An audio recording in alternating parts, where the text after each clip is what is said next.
फौजी का प्यार क्या हो पाया सफल। हमारी यह कहानी एक फौजी के प्यार पर बनाई गई है जिसका नाम प्रदीप था। वह नया गांव के गांव का रहने वाला था। उसके सपने बहुत बड़े थे। वह अपनी जिंदगी में बहुत कुछ करना चाहता था। एक दिन प्रदीप सो रहा था। उसने एक सपना देखा कि वह अपने देश के लिए शहीद हो गया। तभी से उसने फौजी बनने की ठान ली। जब उसने यह बात अपने माँ बाप को बताई तो वे चिंतित हो गए। उन्हें लगा कि अगर उनका बेटा फौजी बनकर उनसे दूर चला गया तो वे अकेले कैसे रहेंगे। लेकिन प्रदीप का यही कहना था कि उसे अपने देश के लिए फौजी बनना ही है, क्योंकि वह अपने देश से बहुत प्यार करता है। इसके बाद वह फौज में भर्ती होने के लिए कड़ी मेहनत करने लगा और एक दिन उसने फौज में भर्ती होने का फॉर्म भी भर दिया। कुछ समय बाद प्रदीप की फौज में भर्ती की लिखित परीक्षा हुई, जिसमें उसने पहला स्थान हासिल किया। परीक्षा पास करने के बाद उसने फौज की ट्रेनिंग की। आखिरकार वह दिन आ ही गया जिसका प्रदीप को बेसब्री से इंतजार था और वह फौजी बन गया। इस बात से प्रदीप के परिवार वाले ज्यादा खुश नहीं थे, पर जब उनकी एक न चली तो उन्होंने प्रदीप की शादी करनी चाहिए। उन्होंने गांव की ही स्नेहा नाम की एक लड़की उसके लिए पसंद कर ली, जो प्रदीप के बचपन की दोस्त थी। जब प्रदीप को इस बात का पता चला तो वह बहुत नाराज हुआ। उसने अपने फौजी दोस्तों को इस बारे में बताया तो वे बोले कि अगर वो लड़की अच्छी है और तुम्हारी दोस्त भी है तो तुम्हें उसके साथ शादी कर लेनी चाहिए। प्रदीप को यह बात समझ में आ गई और उसने इस रिश्ते के लिए हाँ कर दी। एक दिन प्रदीप को जहां तैनात किया गया था, वहां बॉर्डर पर उसने दो ऐसी लड़कियों को देखा जो बकरियां चरा रही थीं। उसने उन पर ज्यादा ध्यान नहीं दिया और अपने क्वार्टर में चला गया, पर थोड़ी ही देर में उसे किसी के तेज बोलने की आवाज सुनाई दी। प्रदीप अपने क्वार्टर से बाहर आया तो देखा कि बकरी चराने वाली एक लड़की के साथ एक फौजी बदतमीजी कर रहा था, जबकि दूसरी लड़की वहां से शायद भाग गई थी। प्रदीप ने उस फौजी को लताड़ा और उससे भिड़ गया। इस बात से वह लड़की डर गई। प्रदीप ने उस लड़की से पूछा, तुम कौन हो और यहाँ क्या कर रही हो? उस लड़की ने अपनी लड़खड़ाती आवाज में बताया, मैं तो अपनी सहेली की मदद करने के लिए यहाँ आई थी। उसकी तबीयत ठीक नहीं थी। प्रदीप ने उस लड़की को बड़े ध्यान से देखा तो उसकी मासूम आंखों में खो गया। उसके दिल की धड़कनें तेज हो गईं। उसे लगा कि वह पहली ही नजर में उस लड़की से प्यार कर बैठा है। तभी उस लड़की के होंठों से धीमी आवाज में शुक्रिया निकला और वो वहां से चली गई। प्रदीप उस लड़की को लेकर परेशान हो गया, जबकि उसे मालूम था कि उसके घर में उसकी शादी की तैयारियां चल रही थीं। इस सब के बावजूद वह हर रोज उस लड़की का इंतजार करता था। एक दिन प्रदीप को वही लड़की अपनी सहेली के साथ दिखाई दी। वो हिम्मत जुटाकर उसके पास चला गया और उससे पूछा, तुम्हारा नाम क्या है?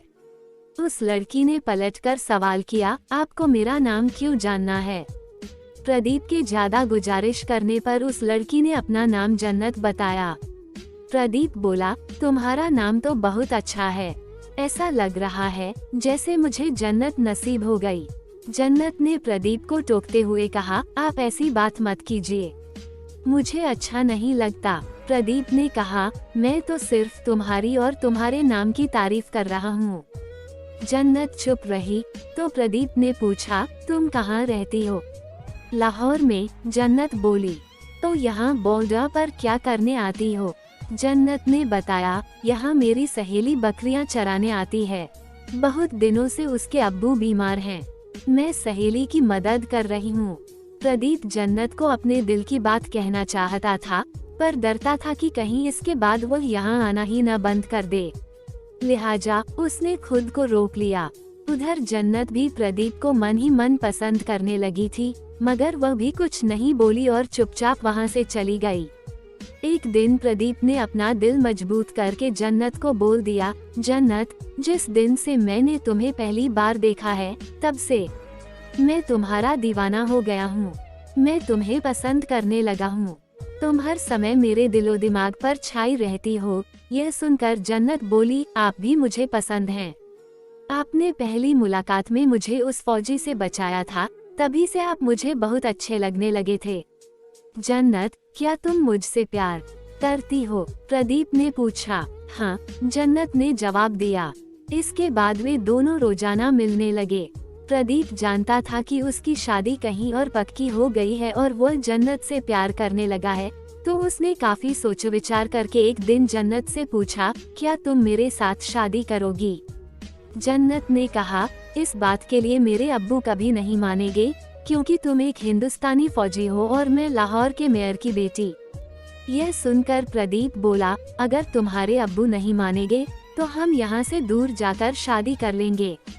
जन्नत बोली, अच्छा, मैं अपने अब्बू से एक बार बात करके देख लेती हूँ। इतना कहकर वह चली गई।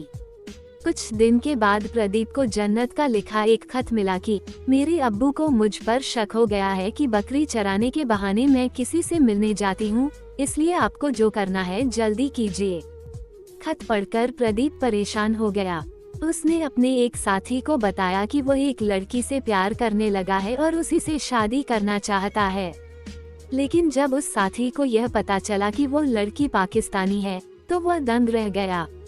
उसने प्रदीप को यह सब भूलने के लिए कहा और इसका बुरा अंजाम भुगतने की भी बात की। पर रमन पर तो इश्क का भूत सवार था, वो कहाँ मानने वाला था। उस दोस्त ने फिर समझाया, चलो यह माना कि तुम दोनों का प्यार सच्चा है, लेकिन न तो तेरे घर वाले इस रिश्ते के लिए राजी होंगे और न ही जन्नत के घर वाले मानेंगे। दोनों देशों की सरकारें भी इस रिश्ते को स्वीकार नहीं करेगी। सबसे बड़ी बात तो यह है कि तुम हिंदुस्तानी फौजी हो और वो लड़की हमारे दुश्मन देश में रहती है। तुम दोनों का कभी मेल नहीं हो सकता। यह सुनकर प्रदीप कश्मकश में पड़ गया। एक तरफ उसका प्यार था, तो दूसरी तरफ परिवार और देश।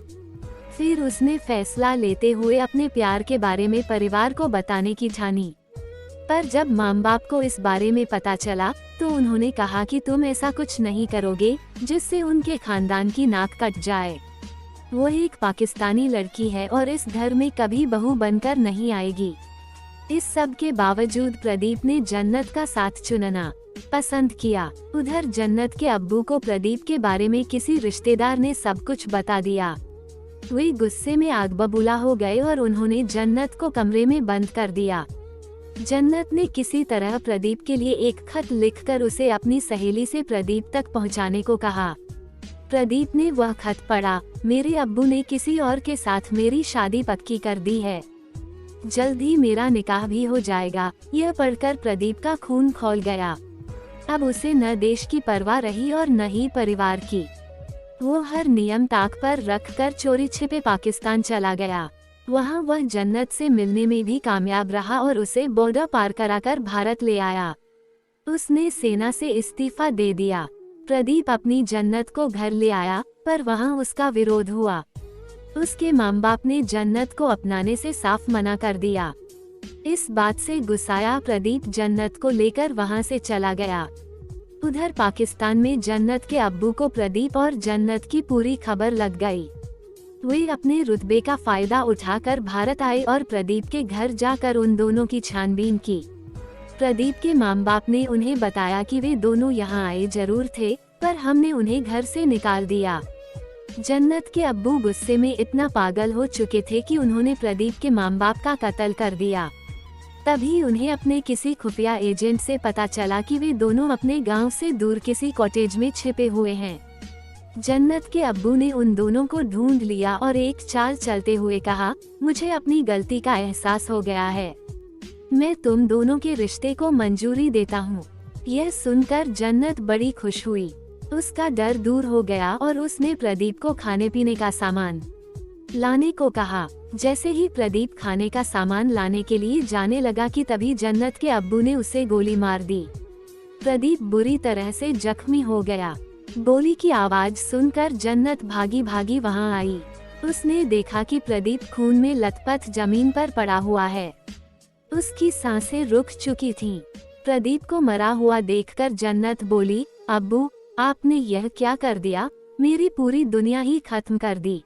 इतना कहकर उसने खुद को छुरा मार लिया और प्रदीप के पास ही बेजान होकर गिर पड़ी। अगर वीडियो अच्छा लगे तो चैनल को सब्सक्राइब जरूर करें।